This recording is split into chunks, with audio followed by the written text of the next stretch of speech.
your time in Mars Volta. Can you tell us about that? Starting off with the very early days and how those guys influenced you. I mean, you already had all these ideas of what bass is to you, and then you go and meet these guys, and I guess it changed the game. Yeah, I didn't know their band. I mean, I knew their band was huge, the band they had before Mars Volta, and so I knew it was a big band. And then a friend of mine saw the two dudes at a bar.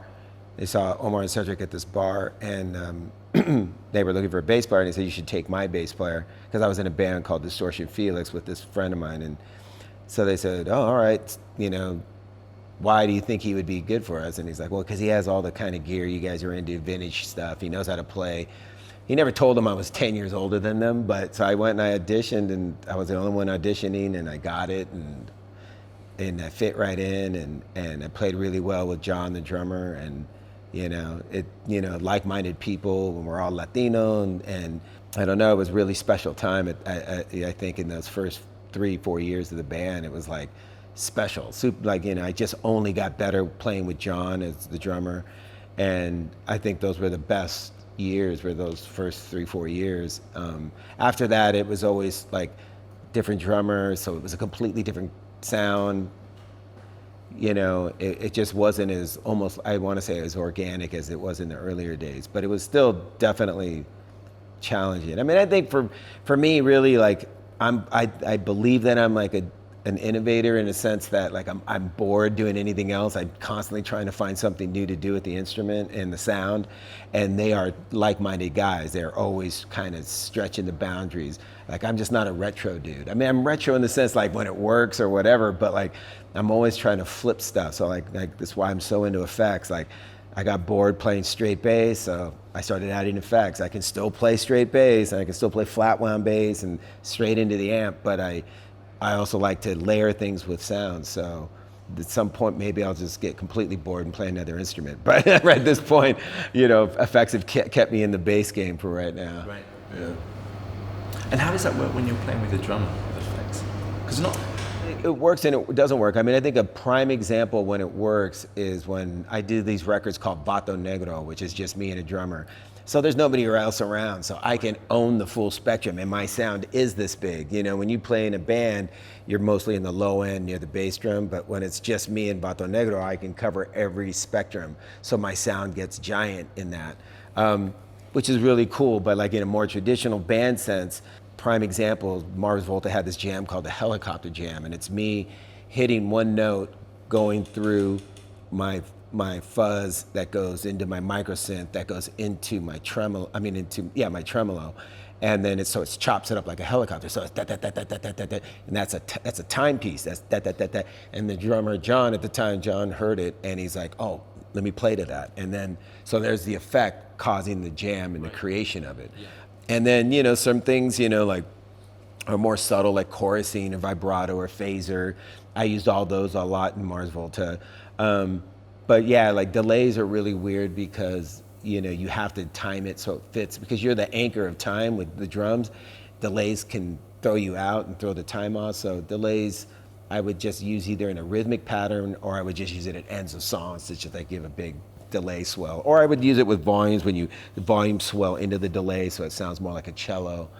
So but the drummers seem to always dig it, because I think, well, at least the drummers I play, because they get the traditional stuff from every other situation they're in, and then they get around me and they're like, "What are you doing? That's ill sounding. Like, I've never heard that," and they want to play to it. So I think if anything, it might excite the drummers, at least that I've played with. There's probably drummers who would hate what I do, but the drummers that I've been fortunate enough to play with love it. And if anything, they push me to do it even more extreme. Yeah. Can you tell us how your board has evolved? Your pedal board, or how you use effects in general? Yeah, it started like in the early 90s. I got like a good fuzz pedal, which is my Russian Sovtek fuzz, which I still own. It's awesome. It's just really big and gnarly sounding. And then I got micro synthesizers, the Electro-Harmonix early like 80s, late 70s ones.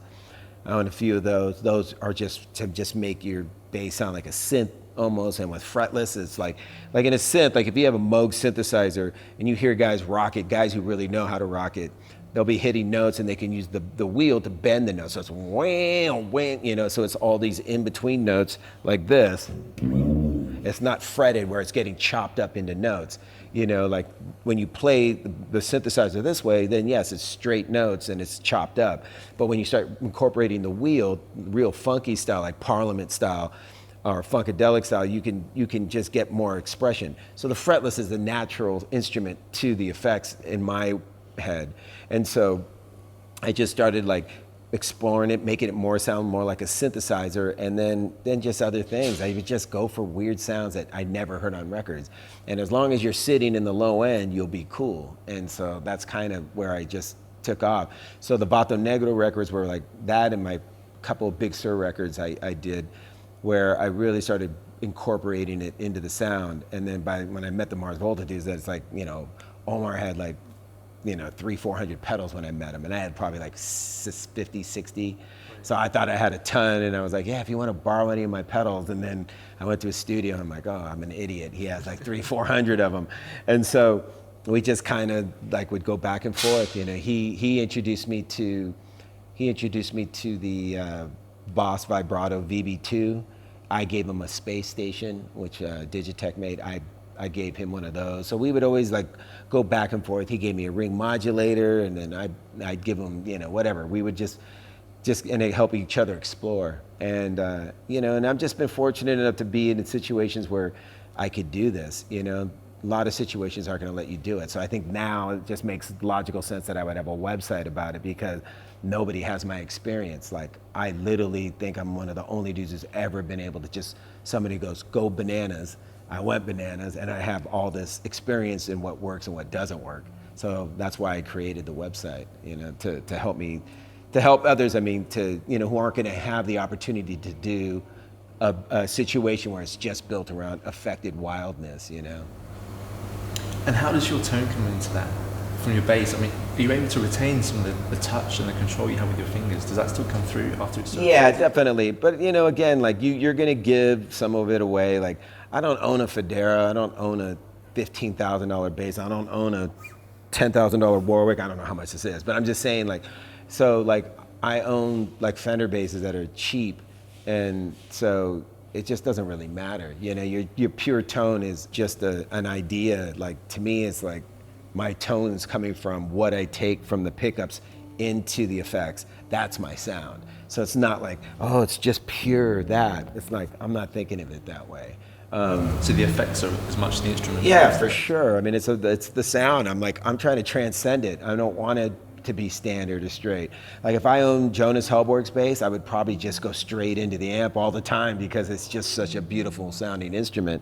But like, when, you know, you have a Fender, I love my fretless, but like my fretted ones, why not? Like, who cares? They all sound so similar. I just jam them up with pedals and see what happens, you know?